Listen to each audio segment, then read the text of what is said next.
How did Team DOUMMAR embody their values of honesty, integrity, and transparency? Did they deliver on what they promised in terms of services?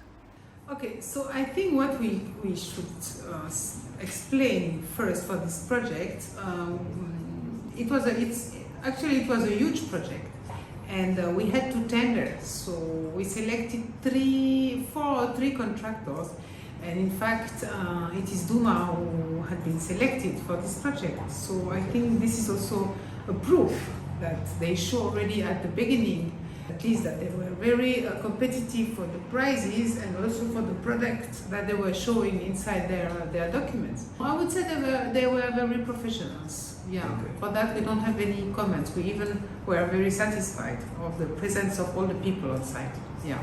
Okay. We were satisfied because everything was delivered in delay. I think we didn't have any extra cost, any surprise.